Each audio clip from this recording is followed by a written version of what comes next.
Imagine Mazda taking everything people love about the CX-90, stretching the luxury, sharpening the design, adding executive class comfort, and then aiming straight at premium SUVs from Lexus, Genesis, BMW, and Mercedes. That is exactly why the rumored next-generation 2027 Mazda CX100 has suddenly become one of the most talked-about SUVs online. But here is the real question. Is this just another beautiful concept, or could this be the SUV that finally pushes Mazda into true luxury territory? We break down new cars, future SUVs, real ownership costs, hidden pros and cons, price comparisons, and honest buying advice without the marketing noise.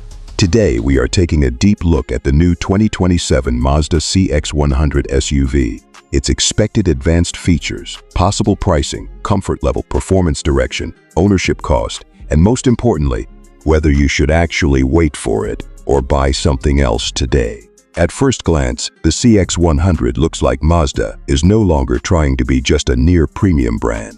It looks like Mazda wants to sit at the same table as Lexus RX, Genesis GV80, Acura MDX, BMW X5, Mercedes GLE, and even some high-end three-row family SUVs. The exterior design is aggressive but still elegant. The long hood gives it that rear-wheel drive premium SUV posture.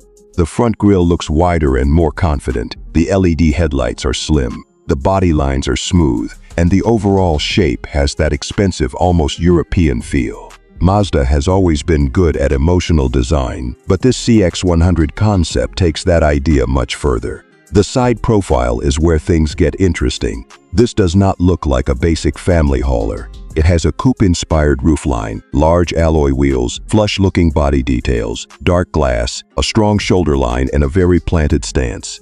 The burgundy paint shown in the images makes it look even more premium, almost like Mazda is trying to create its own version of a luxury flagship SUV. And honestly, this is where Mazda has an advantage. Many brands make SUVs that are practical, but very few make SUVs that feel emotional before you even drive them. Mazda understands design drama, and the CX100 appears to lean heavily into that. But the real shock is inside. The cabin looks like a major step above the current Mazda interiors.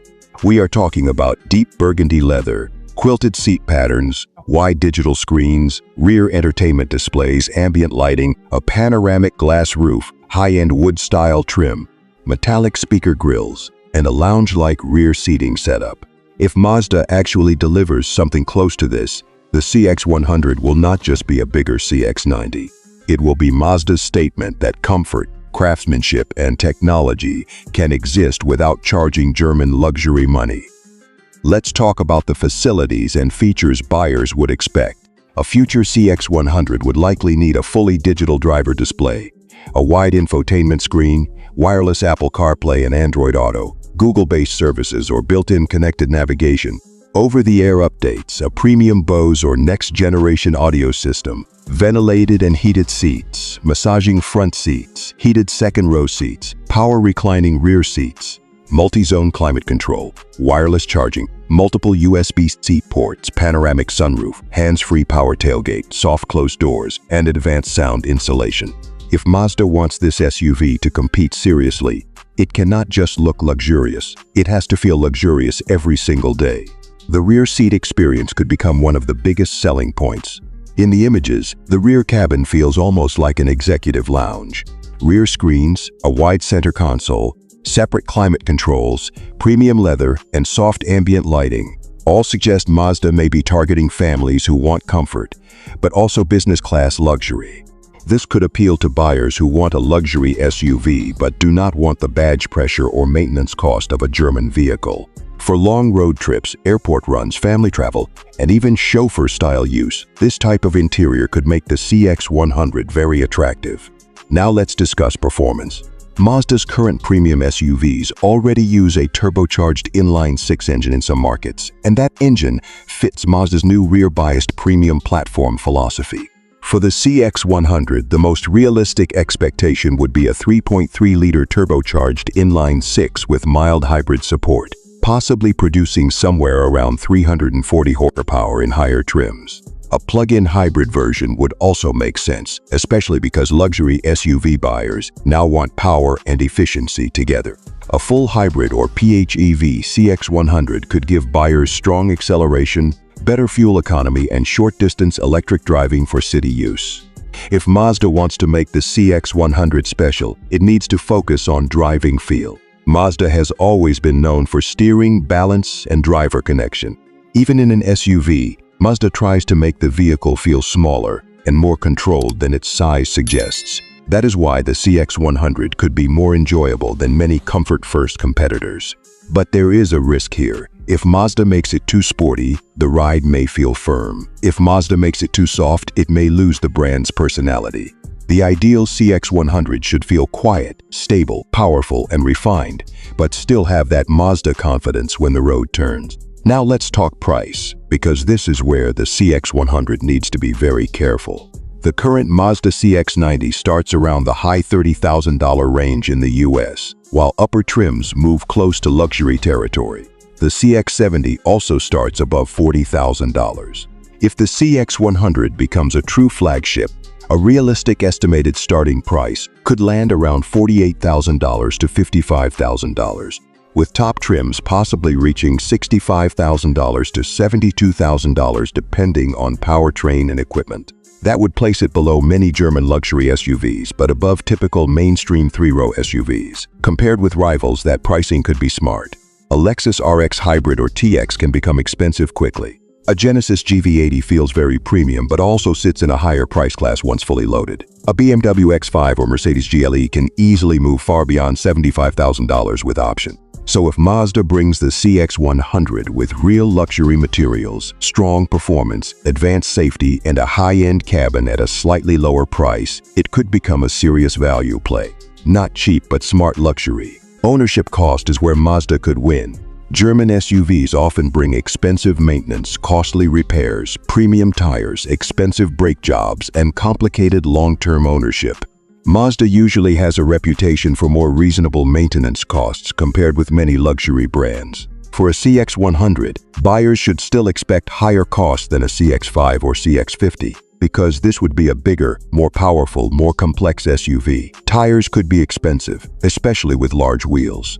Premium fuel may be recommended for the best performance. Insurance will likely be higher than smaller Mazda SUVs. Hybrid or plug-in hybrid systems may reduce fuel cost, but they also add complexity. A reasonable ownership estimate would be this. If you buy a base or mid-trim gasoline CX100, annual running costs may stay lower than a German rival but higher than a regular family SUV. If you choose the top trim with huge wheels, premium interior, turbo power, and every technology option, ownership cost will rise. My human opinion is simple. The CX100 would make the most financial sense in a well-equipped mid-trim, not the most expensive version. That is usually where Mazda delivers the best balance of luxury, value, and reliability. Now let's be honest about the pros. The first major pro is design.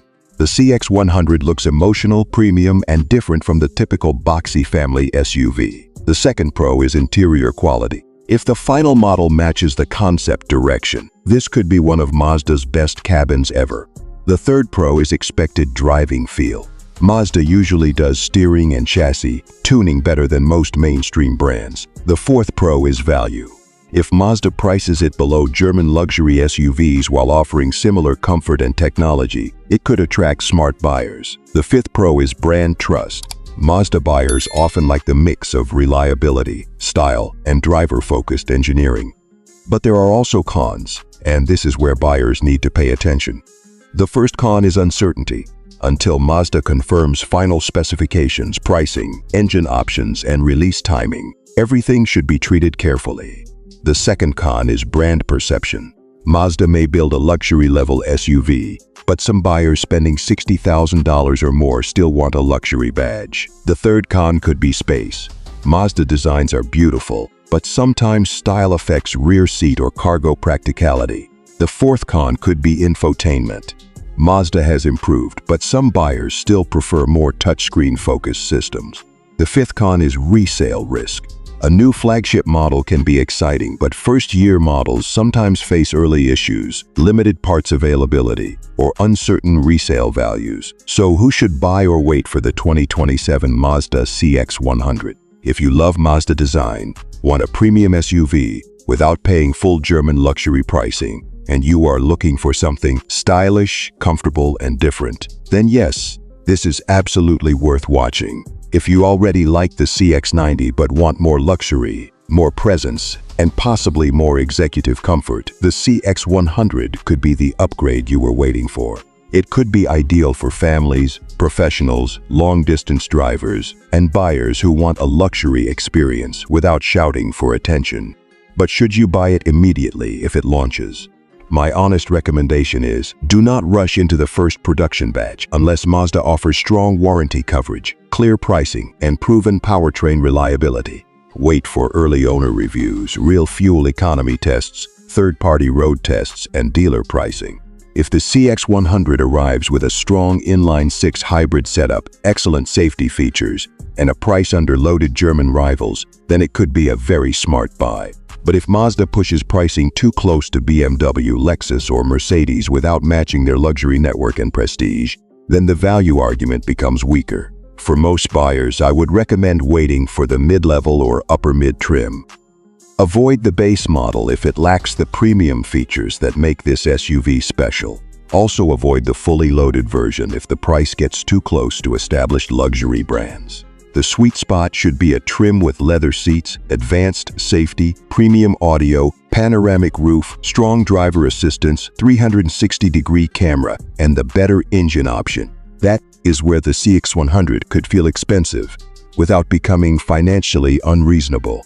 Compared with the Mazda CX-90, the CX100 would likely be more stylish, more luxurious, and more exclusive, but also more expensive.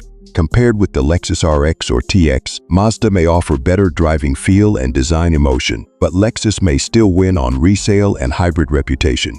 Compared with the Genesis GV80, the Mazda could be less expensive to own, but Genesis may still feel more established in luxury presentation. Compared with the BMW X5, Mazda may offer better value, but BMW will likely remain stronger in performance branding. Compared with the Mercedes GLE, Mazda may offer a more rational price, but Mercedes will still dominate badge appeal. Now here is my deeper human opinion. Mazda is at a very important moment. For years, people have said Mazda is almost premium. The interiors are nice, the designs are beautiful, and the driving experience feels more expensive than the badge suggests. But almost premium is not enough forever. If Mazda wants to move upward, it needs one vehicle that proves the brand can build something truly luxurious, not just nice for the price. The CX100 could be that vehicle. It has the potential to become Mazda's flagship identity. The SUV that tells the world Mazda is not only competing with Toyota, Honda, and Nissan, but also challenging Lexus, Genesis, Acura, an entry-level German luxury SUV. But the challenge is trust. Luxury buyers do not only buy leather and screens, they buy confidence. They buy service experience. They buy quietness, smoothness, resale value, and long-term satisfaction. Mazda must make sure the CX100 feels polished in every detail. The doors need to close with weight. The cabin needs to stay silent at highway speed. The transmission needs to shift smoothly. The hybrid system needs to feel refined. The infotainment must be fast. The driver assistance systems must feel natural, not nervous. If Mazda gets those things right, the CX100 could become a very serious competitor. So final verdict, should you buy it or not?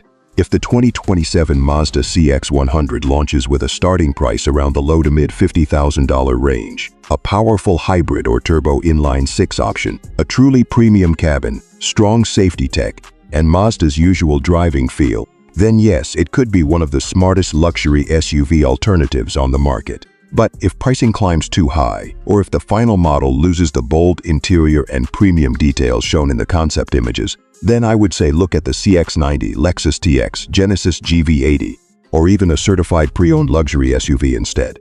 My recommendation is to wait, watch the official specs carefully, and target the best value trim rather than the most expensive one. The CX100 has huge potential, but it needs to prove itself in the real world. Beautiful images are exciting, but real ownership is where a vehicle earns its reputation. And that is why the 2027 Mazda CX100 matters. It is not just another SUV rumor. It represents a bigger question. Can Mazda finally become a true luxury alternative without losing the soul that made people love the brand in the first place? If Mazda gets this right, the CX100 could be the SUV that changes how people see the entire company. If you enjoyed this deep analysis, because we bring you future car updates, real buying advice, price breakdowns, ownership cost analysis, pros and cons, and honest recommendations before you spend your money. Tell me in the comments, would you choose the 2027 Mazda CX100 over a Lexus, Genesis, BMW, or Mercedes? Your answer might say a lot about where the luxury SUV market is heading next.